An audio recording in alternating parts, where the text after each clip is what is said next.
in this example, we're going to solve this absolute value equation that says 2.7 minus the absolute value of 3z plus 9.3 equals 0. And we're going to do it the same way as in the other example. Remember, if you had like a negative 5 in the absolute, I'm going to say positive 5. If you have positive 5 in the absolute value, what comes out when you evaluate it? Regular positive 5. If you have a negative 5, what comes out when you evaluate it? Well, that's negative 5. Okay, so either way, we can just make two equations. One leaving the inside positive, one making the inside negative. Because it comes... Whoa, this is wrong. It should have been positive. I don't know why I did that. Sorry. Should have been positive the whole time. So that's what's going to happen. We're going to first solve one... Whoops, I covered the microphone. We're going to solve one of these equations just how it is, without the absolute value bars, without these thingamajiggies, these thingies here, without those things. But we're going to change them into parentheses. You got to be very careful with that. Just because we have a subtraction on the outside. If it was addition, we wouldn't need parentheses, and I'll show you why. So we're trying to subtract all of whatever's in the absolute value.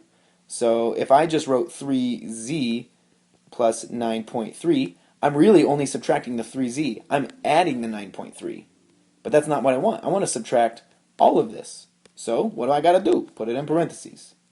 And then finish the rest. Equals 0. So there we go. I'll solve that one. But just to, I guess, set everything up before I start solving, I'm going to do the other one, where the inside is negative. So I'll just write this, 2.7, 2.7, 2.7 minus, and then I'm going to take this, put it in parentheses, and make it negative, minus a negative.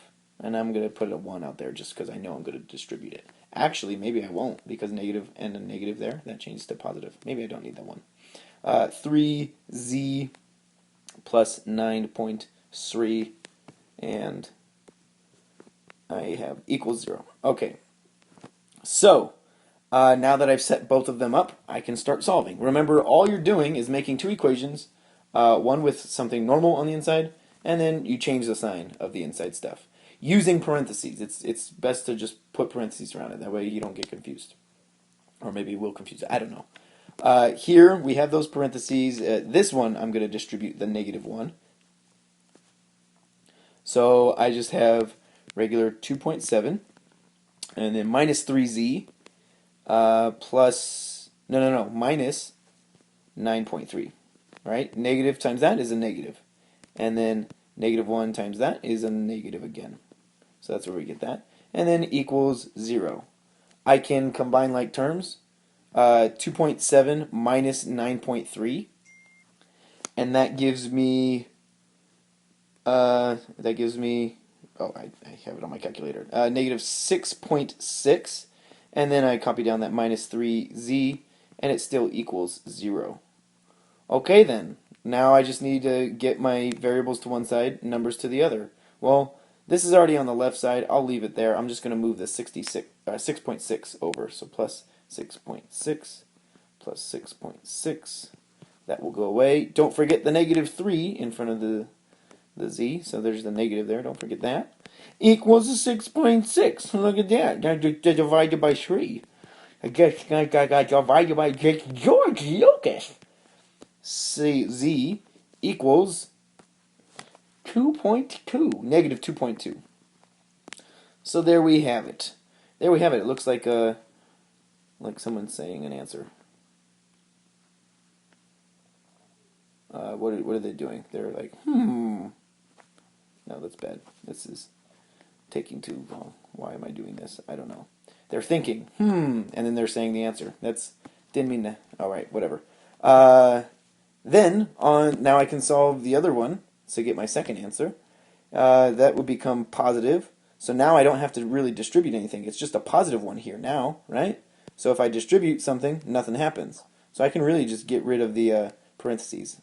There we go. So I'm going to write down 2.7 plus, and then no more parentheses, because if I distribute this 1, then it'll just be 3z plus 9.3 equals 0, and then combine like terms. So here and here, 9, 10, 11, 11, that's 12, I think. I just double checked on the calculator. And then 3z equals 0. Okay, and then I'll subtract the 12 over to the other side. That's an ugly 12. Minus 12, that goes away. We got the 3z equals to negative 12 here. It's just the negative 12. Yeah, we're going to divide it by 3. And then we're going to divide it by 3 over here too. We've got to do it the same size, keep the equation balanced. And then we got the z equals negative 4. So, look at that. I did that one on purpose. Okay. So that's that example. The key feature or the key idea is that, yes, you have it normal, so you just write it down normally. Make sure you turn the absolute values into parentheses. That's very important, and that's because of that negative there. If we didn't do that, we'd miss out, and I explained that before. Hopefully that makes sense. And then you make the inside of the absolute value a negative. I mean, it changed to positive here because we already had that other negative. So there you go. Hopefully that makes sense. Any questions? It's a video. You can't ask them. Ask them in class. Bye.